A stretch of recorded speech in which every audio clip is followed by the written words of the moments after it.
The 1954 Commonwealth Games were held in Canada. The marathon winner was Joseph McGee from Scotland, but an Englishman had reached the stadium 10 minutes earlier. The crowd is shocked into silence as Jim Peters enters the stadium. Almost unconscious with the heat and with his effort, he stumbles towards the finish, groping blindly, a broken, bewildered figure. If anyone should help him, he would have to be disqualified instantly. Jim Peters got to within 65 metres of the line, but he never finished the race. The heat was too much for him. Keeping cool is important. You have to understand about keeping cool if you take running seriously. How do animals keep cool in hot countries? It's easy for them if there's enough water to wallow about in. Why do you think they might be cooled by water or by mud? And what can they do if there's no water or mud?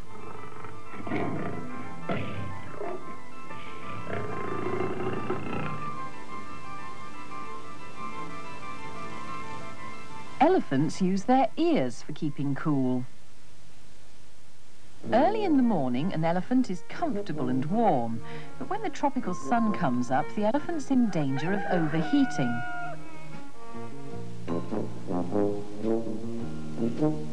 So it has to get the heat out of its body into the air outside.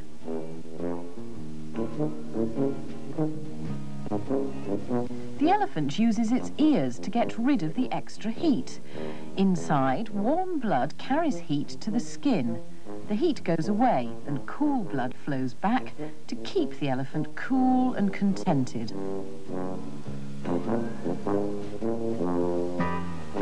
Why do you think the elephant's ears are so big?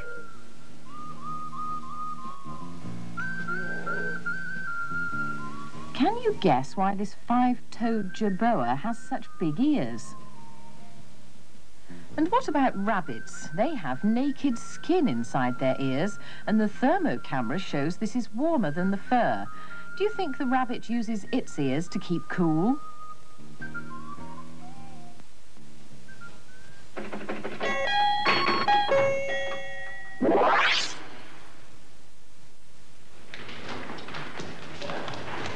How do people avoid overheating?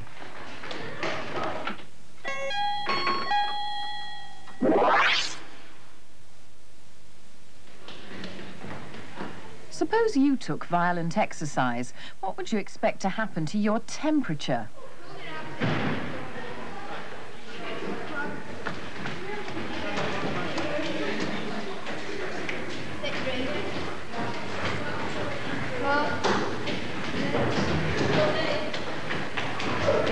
The longer you go on running, the hotter you feel. Does this mean your temperature is going up?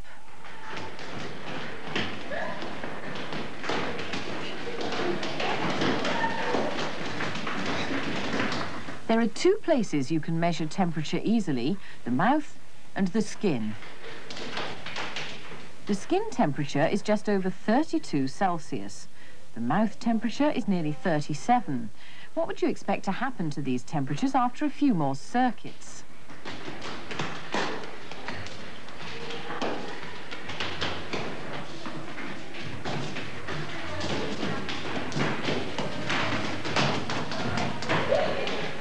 There's a clue here.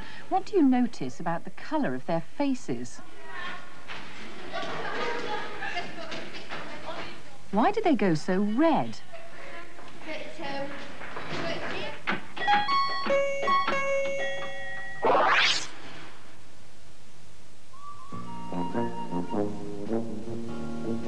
Remember the overheating elephant? The blood cooled it down by carrying heat out to the skin.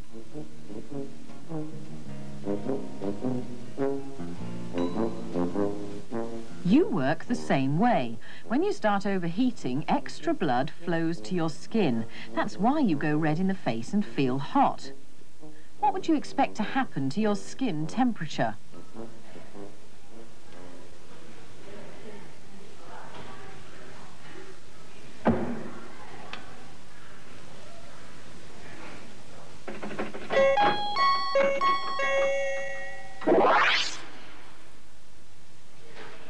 The skin temperature has gone up to 35 Celsius, but the mouth temperature has hardly changed. At the start of the experiment, the average mouth temperature was about 36.5 Celsius.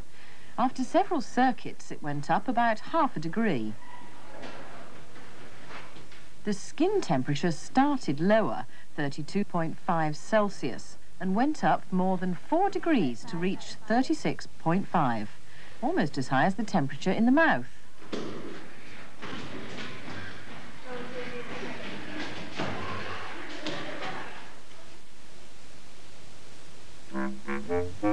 Elephants have big ears to cool themselves.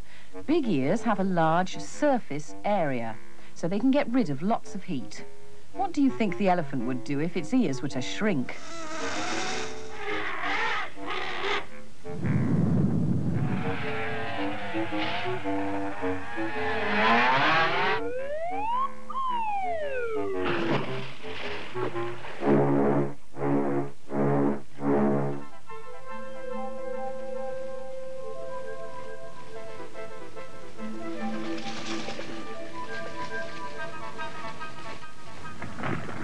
And why do you think that animals with very small ears, like hippos, spend so much time in the mud?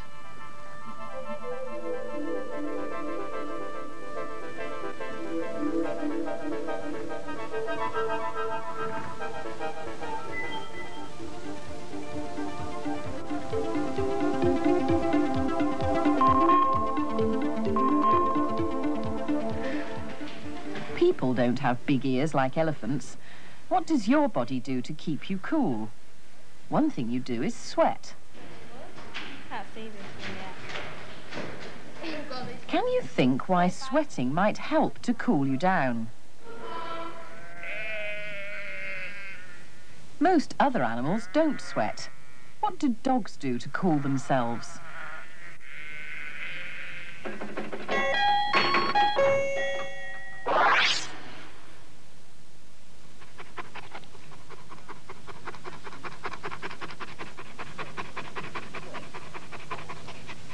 How do you think panting might help in keeping cool?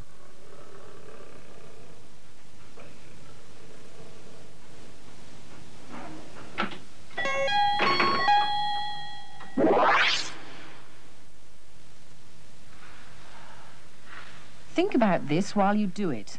If you hold your hand close in front of your mouth and breathe out gently, it feels warm. But hold your hand 10 centimetres away and blow. How does it feel now? Can you explain the difference? And how does it feel if you stick out your tongue and suck the air in over it? Does it feel cold because your tongue is wet?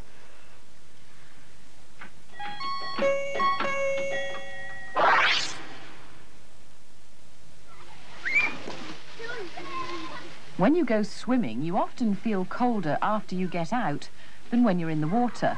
Can you guess why? It must be because you're wet. Could it be that the water takes heat away as it dries? Is it the evaporation of the water that cools your skin?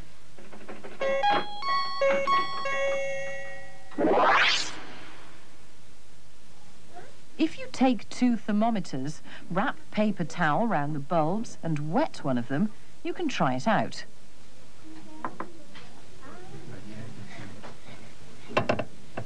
For a fair test, blow air at both of them.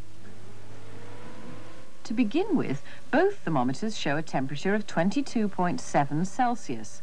Will the fan cool them both down the same amount? No. The dry paper towel still shows a temperature of 22.7, but the wet paper towel is drying in the wind. As the water evaporates, it takes heat away. The temperature's dropping, 20.5, 20.4, 20.3, and still going down.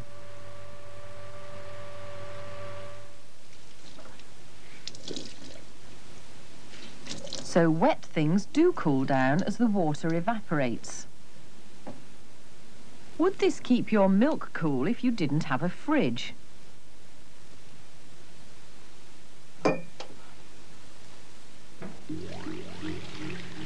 People claim that they can cool water by keeping it in an unglazed pot. Let's test the claim by putting hot water in this pot, which is glazed only on the right-hand side. Soon, the warm water soaks through the unglazed side and makes the outside wet. You can see the water coming off the outside, but not where the pot is glazed.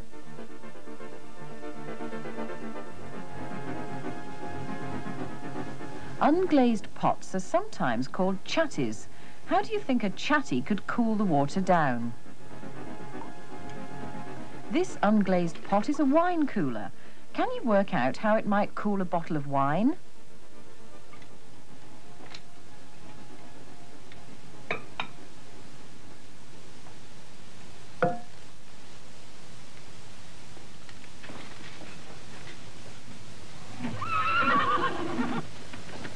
If your horse knocks its leg, you can tell where the injury is. It feels swollen and hot.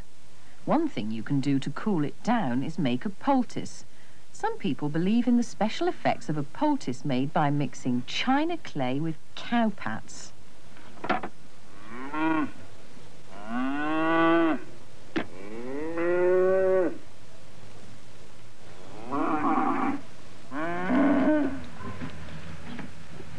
Stir the china clay into the cow pat to make a sticky poultice. Then apply it to the injured leg.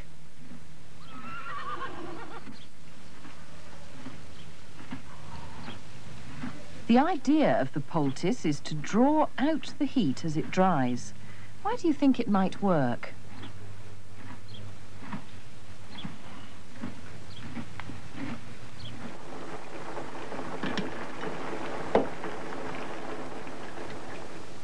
When you make a pot of tea, it's usually too hot to drink. How do you cool it down if you're in a hurry?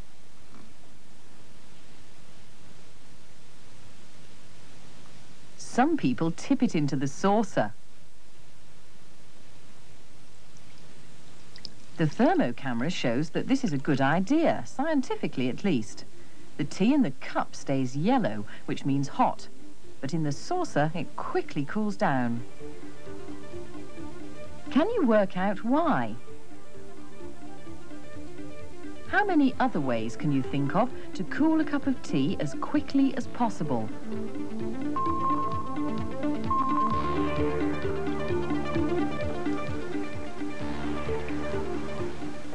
What's the quickest way to cool a cup of tea? Remember that water cools things down as it evaporates, and that a big surface area helps. In this competition, each group can choose any one piece of apparatus. Then they have 5 minutes to see how much they can cool the tea. Everybody ready? Okay, start now. Oh God, I can't get sponge in cup. You take the water and soak it into the sponge, and once you take it out, it changes temperature. When you put it back, it's colder. They're using the same idea as the unglazed pot. The next pair have put their tea in a tin mug in a cold water bath. The coldness of the water is going to, the metal's going to conduct the coldness and cool down the heat in the cup.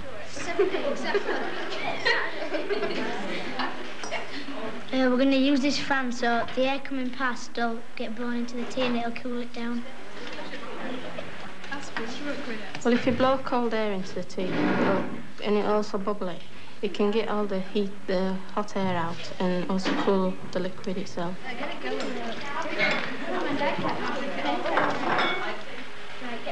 I'm going to use a tin tray.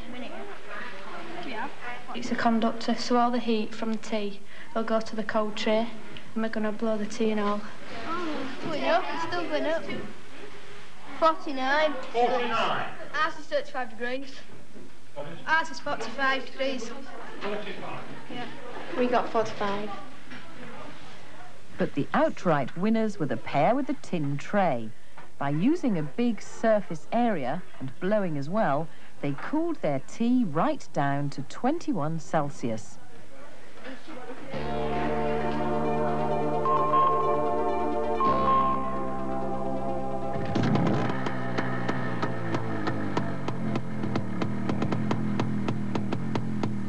Motorbike engines get very hot, and they have to get rid of the extra heat to the air. Why do you think they're made with fins that have a large surface area? To stay cold inside, a fridge has to get rid of heat to the air at the back. Behind, there are fins with a large surface area.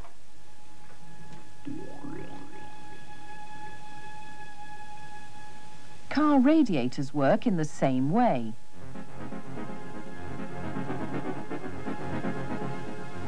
There's a huge surface area to get rid of the heat from the engine.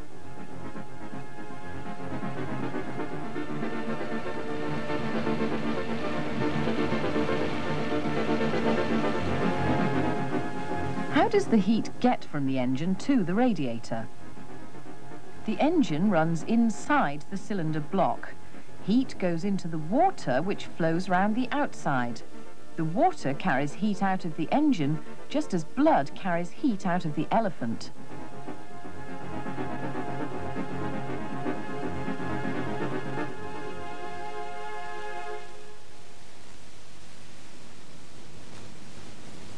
One thing that produces even more heat than a car is a power station.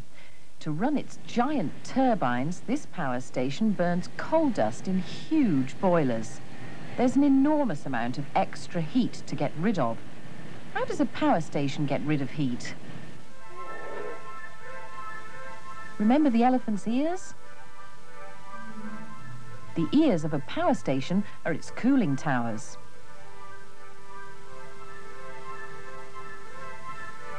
Keeping cool is so important that the cooling towers are 100 meters high, much bigger than the power station. Look at the inside. Across the middle of the cooling tower runs a river of hot water. Otherwise, it's a gigantic chimney, empty except for the fog. The hot water runs down and out through thousands of sprinklers. Some of the water evaporates, and this cools the rest of the water down.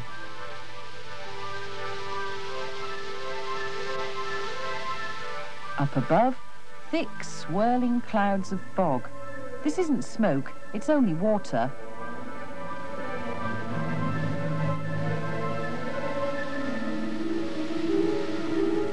Down below, the cooled water runs back to be used again. It's still warm though, and at some power stations they use it for fish farming and growing tomatoes. So, if you were organising a marathon, what advice would you give the runners?